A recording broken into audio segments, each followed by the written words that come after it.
I'm Nicolette Gardner, and the advertising campaign I am analysing is for Fright Night at Movie World. This advertisement was uploaded to YouTube in 2015 and was used to advertise the Fright Night event held throughout the month of October. This campaign is aimed at 18 to 24-year-old males and females who fit into the Look at Me Roy Morgan values segment. This campaign fits into three categories of the Maslow's hierarchy of needs. These categories include self-actualization, esteem needs, and belongingness needs. The key consumer insight from the target audience analysis was this advertising campaign targets 18 to 24-year-old male and females.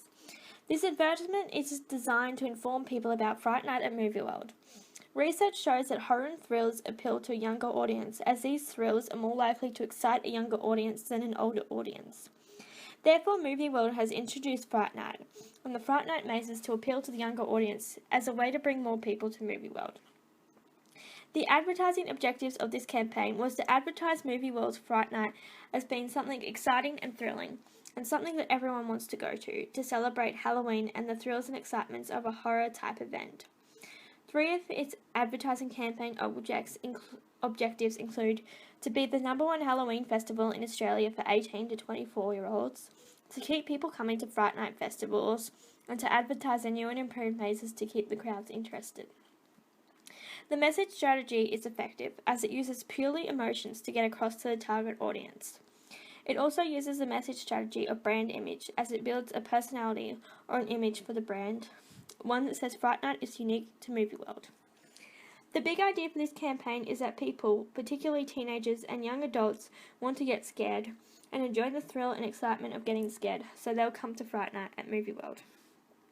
The big idea taps into the consumer insight identified, as it focuses on the target audience, being the young adults, and it taps into the idea that they enjoy the scare of Fright Night, and they do also enjoy the thrill and excitement of getting scared, so they are more likely to come to Fright Night. The success of the campaign can be evaluated by the reach and frequency of the ad. Movie World can measure how many people view the advertisement compared to the number of sales, which would show the success of the campaign.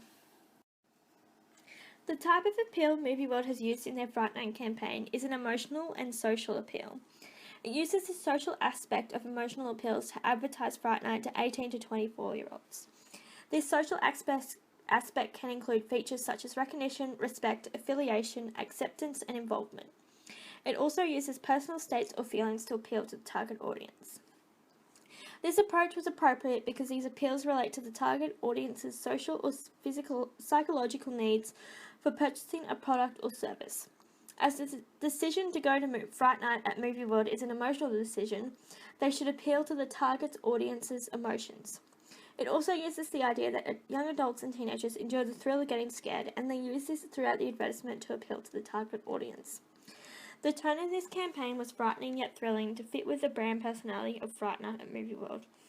This brand personality is that Fright Night is meant to be frightening yet thrilling. The creative techniques utilised by Fright Night Movie World include visual elements and audio elements, and it uses these to keep the target audience's attention throughout the short ad. It includes music, screaming, and some scary visualizations, all while making it look like a social event where everyone goes to keep the audience connected and interested. The media used in the campaign was likely TV and social media to reach the target audience. These two media channels were the ones most likely used, as they were the ones to be more likely to reach the targeted audience, and they are also able to effectively capture the audience's attention through the video and sounds used within the campaign. The advantages of television include mass coverage for all demographics, a high reach and it's reached quickly, the impact of sight, sound and motion, high prestige, low cost per exposure, favourable image, it's highly researched, and it's supported by interactive second screens such as mobile and tablet. Some of the disadvantages of television include low selectivity, a short message life, high absolute cost, high production cost, clutter, free to air is not paid for, and people tend to channel surf and skip channels.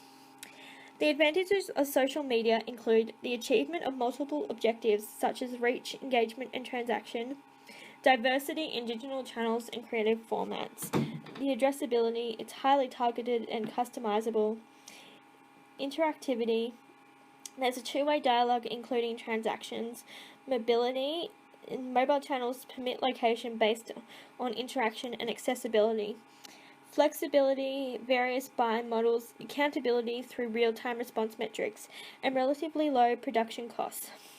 The disadvantages of social media include complexity, more attention in planning and managing campaigns, measurement varies in different methodologies due to diversity, data intensity requiring constant analysis, adjacency, the managing of delivery with appropriate content, creative wear out, it needs constant refreshment and some clutter in some formats.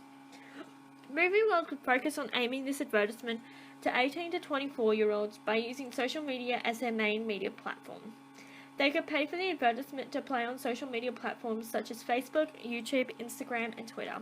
This could benefit the company and bring even more people from the target audience to Movie World, as many of these teenagers and young adults are more likely to use social media.